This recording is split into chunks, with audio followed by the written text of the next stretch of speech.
Bismillahirrahmanirrahim. Assalamualaikum warahmatullahi wabarakatuh. Bismillah, alhamdulillah, wassalatu wassalamu ala habibillah Sayyidina Muhammad ibn Abdullah wa ala alihi wa sahbihi wa mawalah.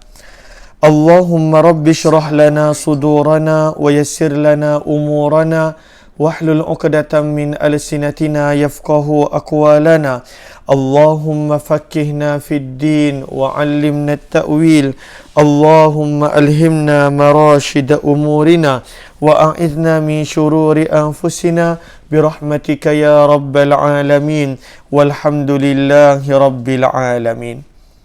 Alhamdulillah, alhamdulillah. Apa khabar sahabat-sahabat semua? Kita bertemu dalam pertemuan Hayati Quran siri yang ke-395 bersama dengan saya Umar Aziz. Ahlan sahabat-sahabat yang ada di ruang komen, Zimah Don, Safia Sapian, Galik Sprip, Laila Umar, Hafizah Hassan, Salina Muhammad Noor, Nursiah Ismail, Ana Sukaimi dan juga semua sahabat-sahabat yang lain. Apa kata kita mulakan pertemuan kita dengan sama-sama kita perbetulkan dahulu niat. Moga-moga pertemuan kita adalah kerana Allah Subhanahu wa ta'ala. Nawaitu ta'alluma wa ta'lim wa tadhakkura wa tadhkir wa naf'a wal intifa' wal ifadata wal istifadah wal hatha ala tamassuki bi kitabillah wa sunnati rasulillahi sallallahu alaihi wasallam wad du'ai ila al huda wad dalalati ala al khair ibtigha'a wajhillah wa mardatihi wa qurbih wa thawabihi. Amin amin ya rabbal alamin. Amin amin ya rabbal alamin. Mohon dia sebaik sahabat-sahabat untuk bantu share, bantu untuk kongsi, bantu untuk sebar luas tak rakan-rakan yang lain. Moga-moga lebih ramai yang beroleh manfaat insya-Allah. Hari ini kita telah tiba pada muka surat 148 pada ayat yang ke-149 daripada surah yang ke-6 surah Al-An'am. Lagi sekali, mohon sahabat-sahabat bantu catat di ruang komen muka surat 148 ayat yang ke-149 daripada surah yang ke-6 surah Al-An'am. Firman Allah Subhanahu wa ta'ala pada ayat ini, Qul falillahil hujjatul balighah falau sya'a lahadakum ajma'in. Ayat ini adalah sambungan daripada ayat-ayat yang sebelumnya. Kalaulah kita perhati dan juga kita lihat daripada beberapa minggu yang lalu, bermula daripada ayat yang ke-136, bagaimana pada ayat yang ke-136 hinggalah ayat yang ke-140, Al-Quran menceritakan antara perkara-perkara yang dilakukan oleh masyarakat Arab Jahiliyah. Antaranya kita boleh lihat pada ayat 136 hingga 140 bagaimana mereka suka mengharamkan sesuatu perkara yang Allah halalkan, sama ada ianya daripada bentuk binatang ternakan ataupun pada waktu itu tanaman. Maka Allah terangkan fungsi tanaman, fungsi binatang ternakan, ianya adalah untuk diambil manfaat daripadanya, bukanlah pada waktu itu untuk diharamkan dan segalanya. Maka firman Allah Subhanahu wa ta'ala pada ayat yang ke-141 dan juga ayat 142 menerangkan apakah fungsi binatang ternakan untuk dimakan, diambil manfaat, dan apakah fungsi tanaman. Sehinggalah kita lihat pada ayat yang ke-148 bagaimana Allah menerangkan kepada kita bahawa ketika mana dah dibawakan dalil dan masyarakat Arab Jahiliyah tak boleh untuk memberikan penjelasan pada pertanyaan, pada dalil yang dibawakan oleh baginda Nabi SAW, maka pada ayat 148 yang kita dah baca pada hari Khamis yang lalu, Allah menerangkan berkenaan tentang alasan yang suka diberikan oleh orang-orang yang melakukan maksiat dan juga oleh orang-orang yang pada waktu itu menyekutukan Allah. Apakah alasan yang mereka bawa ataupun kepercayaan yang mereka ada? Kita lihat ayat 148. Sayaqulu, kelak akan berkata, alladzina asyraku, orang-orang yang menyekutukan Allah. Apakah yang mereka akan jawab? Mereka akan berikan alasan pada waktu itu. Mereka akan apa mereka punya kepercayaan? Lau syaa Allah ma asyrakna, kalaulah Allah mengkehendaki kami untuk beriman, nescaya kami tak menyekutukan Allah. Lalu bukan salah kami. Wala abauna, nenek moyang kami pun sama macam tu. Wala harramna min syai', dan kami takkanlah buat perkara-perkara yang kami buat daripada mengharamkan yang halal dan juga sebaliknya. Lalu ayat 148 yang kita dah baca menerangkan satu pemahaman, bahkan kepercayaan, dan kadang-kala dijadikan alasan bahawa orang-orang yang pada waktu itu melakukan maksiat, melanggar perintah Allah ataupun menyekutukan Allah, dia selalu beri alasan, kalaulah Allah berkehendak kami untuk beriman, nescaya kami tak jadi macam ni. Kalaulah Allah berkehendak kami untuk jadi baik, nescaya kami takkan jadi macam ni. Lalu inilah ayat yang telah Allah berikan jawapan pada ayat 148. Seterusnya, ayat 149 adalah sambungan bagi jawapan yang Allah telah berikan pada ayat 148 sebelum ini. Maka apakah sambungan daripada jawapan ini? Firman Allah Subhanahu wa taala, "Qul falillahil hujjatul balighah falau syaa lahadakum ajma'in." Firman Allah Subhanahu wa taala kepada baginda Nabi sallallahu alaihi wasallam, apa selepas daripada Allah Subhanahu wa taala menafikan bahawa mereka bila melakukan sesuatu tanpa sebarang bukti, tanpa sebarang dalil, bahkan kalaulah kita baca penghujung ayat 148 yang mana firman Allah, in tattabi'una illa dhann, mereka hanya buat sesuatu apa yang mereka buat hanya sekadar berdasarkan sangkaan, hanya sangkaan, tak ada bukti pun, tak ada dalil pun. Wa in antum illa takhrusun, dan pada waktu itu penuh dengan kedustaan. Lalu firman apa pada ayat 149, selepas daripada Allah menafikan bahawa apa jua perbuatan menyeleweng yang mereka buat pada waktu itu adalah sekadar berdasarkan kepada sangkaan, tak ada ilmu pun, tak ada bukti pun, ditambah lagi dengan ianya pada waktu itu penuh dengan pendustaan. Maka pada ayat yang ke-149 ini, Allah Subhanahu wa taala membawakan dalil, Allah membawakan hujah untuk orang-orang yang ada pemahaman bahawa kalaulah Allah nak kami beriman, nescaya kami tak menyekutukan Allah. Kalaulah Allah nakkan kami jadi baik, nescaya kami takkan haram apa yang kami buat dan sebagainya. Maka apakah firman Allah Subhanahu wa taala pada ayat 149 ini?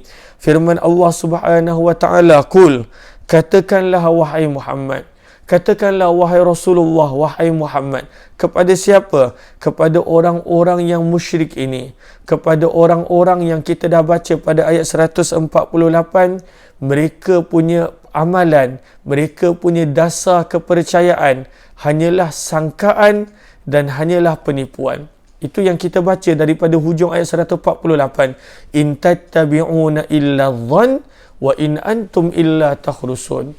Mereka punya dasar kepercayaan mereka adalah sangkaan dan hanyalah pada waktu itu pendustaan. Maka katakanlah kepada mereka, orang-orang yang jadikan dasar kehidupan dia, dasar agama dia, dasar kepercayaan dia adalah sangkaan dan penipuan. Apakah yang baginda Nabi SAW nak katakan ketika mana ayat 148 Allah dah minta bawa dalil? Kita boleh nampak, kul hal indakum min ilmin fatukhrijuhu lana, bawakan dalil bahawa sebenarnya apa yang berlaku ini adalah kerana Allah tak nak. Kalaulah Allah nak kami beriman, kami dah beriman. Kalaulah Allah nak kami jadi baik, nescaya kami jadi baik. Lalu bawakan dalil. Lalu dalam keadaan agama mereka, kepercayaan mereka hanya berdasarkan sangkaan dan pendustaan, Ditambah lagi, bila minta dalil, pada waktu itu mereka tak ada dalil. Maka firman Allah Subhanahu wa taala kepada baginda Nabi, "Qul," katakanlah wahai Muhammad kepada orang yang macam ni, hidup hanya berdasarkan sangkaan dan pendustaan. Bila diminta dalil tak mampu membawa dalil. Falillah, katakanlah kepada mereka, hanya milik Allah. Al-hujjatul balighah, akan hujjah, akan dalil al-balighah yang sempurna, yang kuat. Hanya milik Allah. Hanya Allah yang pada waktu itu ada dalil, ada hujjah, yang mana kamu tidak ada sebarang hujjah. Bila diminta, kamu tak mampu nak bawa. Maka apakah hujjah yang Allah nak bawakan?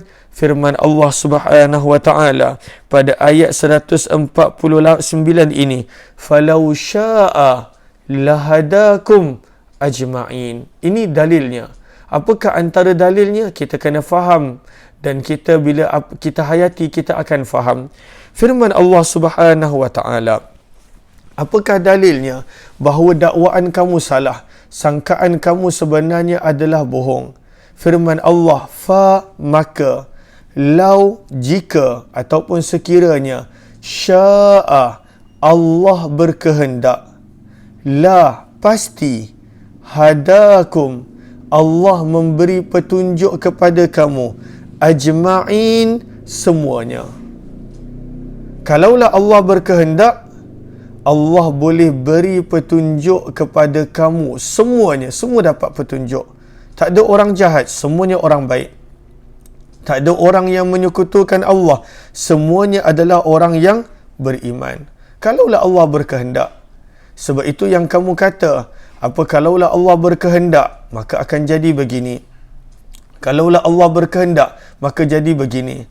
Maka firman Allah Subhanahu wa taala, ya, falau sya, maka kalaulah Allah berkehendak, lahadakum, pasti Allah akan berikan petunjuk kepada kamu, ajma'in, semuanya. Namun adakah itu berlaku? Adakah semua orang dapat petunjuk? Adakah semua orang pada waktu itu adakah semua orang pada waktu itu beriman? Adakah semua orang pada waktu itu mendapat hidayah? Maka jawapannya adalah tidak. Jawapannya tidak. Bila semua orang tak dapat petunjuk, walaupun Allah mampu. Bila semua orang tak dapat hidayah, maka walaupun Allah boleh buat, maka pada waktu itu menunjukkan Allah tak berkehendak begitu. Allah tak berkehendak begitu. Sebab itu firman Allah, falau sya, kalaulah Allah berkeinginan, kalaulah Allah berkehendak, pasti Allah akan berikan petunjuk kepada kamu semua. Dan bila kita lihat bahawa tak semua orang dapat petunjuk, tak semua orang pada waktu itu dapat hidayah, bererti Allah tak berkehendak begitu. Allah tak berkeinginan begitu. Lalu apakah yang Allah Subhanahu wa taala berkehendak? Apakah yang Allah Subhanahu wa taala inginkan? Yang Allah berkehendak adalah Allah beri petunjuk kepada orang yang nak dan cari. Allah pada waktu itu tak beri petunjuk kepada orang yang tak nak dan kepada orang yang berpaling daripadanya. Itu adalah sunnatullah. Itu adalah keadaan dunia. Walaupun sebenarnya firman Allah, kamu kata, kenapa kami macam ni? Kalaulah Allah nak, Allah boleh jadikan kami beriman. Kalaulah Allah nak, Allah boleh jadikan kami begini. Maka firman Allah, falau sya', maka kalaulah Allah berkehendak, pasti, hadakum, Allah beri petunjuk kepada kamu semua. Lalu bila kita lihat, adakah semua orang dapat petunjuk? Tidak. Maka apakah sunnatullah? Apakah cara Allah? Apakah kehendak Allah? Allah beri petunjuk kepada orang yang nak dan juga orang yang cari. Allah tak beri petunjuk kepada orang yang tak nak dan juga pada waktu itu orang yang berpaling. Bererti bahawa kita katakan kepada orang-orang yang selalu menggunakan ini sebagai dalil, kalaulah Allah nak aku jadi baik, aku jadi baik. Kalaulah Allah nak aku bertaubat, nescaya aku akan bertaubat. Maka kita kena kata kepada mereka, ya, bahawa semua yang berlaku dalam dunia ini dengan izin Allah, dengan kehendak Allah. Orang yang melakukan perkara yang baik, pun berlaku dengan izin Allah. Orang yang melakukan maksiat pun berlaku dengan izin Allah Subhanahu wa taala. Namun kena ingat, seperti mana ayat yang kita baca tadi menyebut, kalaulah Allah berkehendak, pasti Allah beri petunjuk kepada kamu keseluruhan dia. Bererti Allah Subhanahu wa taala punya kehendak pada waktu itu tidak memaksa seseorang itu. Walakin al-ma'isyah la tujbir ahada. Kehendak Allah tidak memaksa sesiapa. Bahkan sunnatullah di dunia, cara Allah di dunia, seperti mana yang kita baca dalam surah Al-Balad juz yang ke-30, firman Allah, wahadainahun najdain. Kami tunjukkan kepada manusia itu kedua-dua jalan. Dua-dua jalan Allah tunjuk. Jalan hidayah pun ada, jalan pada waktu itu untuk mendapat murka Allah pun ada. Lalu Allah Subhanahu wa taala pada waktu itu tunjukkan jalan kepada manusia. Allah beri akal kepada manusia untuk berfikir jalan mana yang dia nak ambil. Dan kemudian apa tambahan, Allah hantar para rasul untuk bimbing dia ke jalan mana yang mana dia nak ikut. Tak cukup dengan itu, adanya syariat yang Allah turunkan, guideline, cara menjalani kehidupan yang Allah Subhanahu wa taala turunkan. Maka, apakah kehendak Allah? Kehendak Allah untuk orang yang buka mata, maka dia akan nampak cahaya. Sekarang ni mata kita buka, kita nampak cahaya matahari. Untuk orang yang tutup mata, maka pada waktu itu dia tak nampak cahaya. Adakah orang yang tutup bererti pada waktu itu dia langgar kehendak Allah? Adakah orang yang buka bererti pada waktu itu dia ikut kehendak Allah? Buka ataupun tutup, semuanya berlaku dengan kehendak Allah. Kita buka mata tengok matahari yang sedang bersinar sekarang, kita akan nampak cahaya. Kita tutup mata, kita lihat matahari, kita tak nampak cahaya walaupun cahaya matahari menyinari seluruh alam. Begitulah juga orang yang buka mata hati dia, dia akan nampak hidayah dan petunjuk.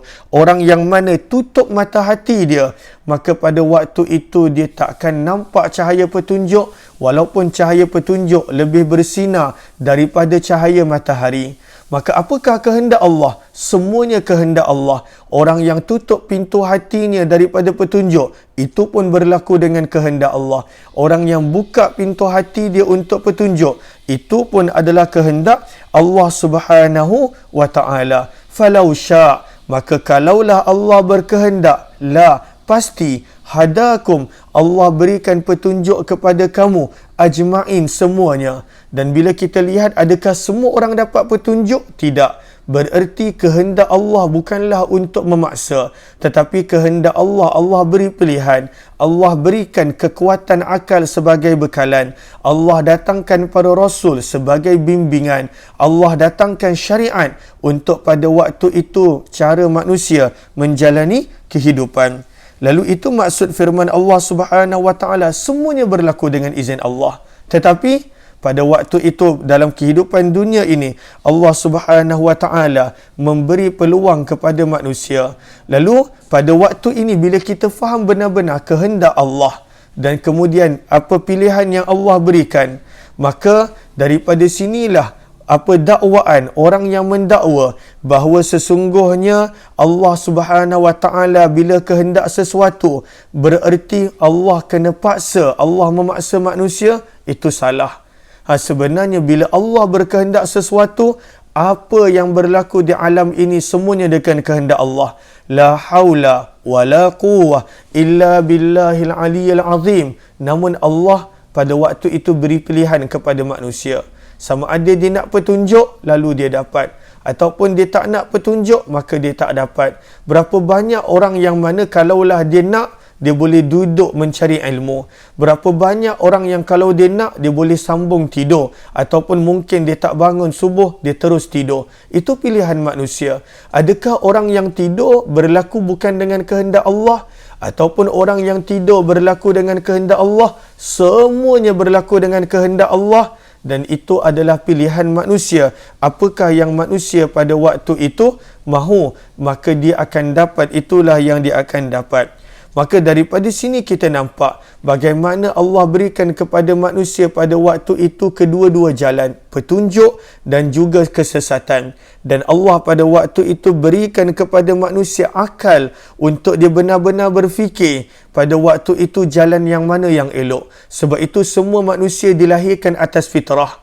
Kalaulah dia yang merosakkan fitrah itu, maka itu adalah kesilapan dia. Semua manusia dilahirkan atas fitrah. Semua manusia diberikan akal untuk dinilai mana satu benda yang benar, mana satu benda yang pada waktu itu tak benar. Kemudian didatangkan lagi para rasul untuk membimbing manusia ke jalan yang benar. Didatangkan syariat untuk manusia ikut syariat tersebut.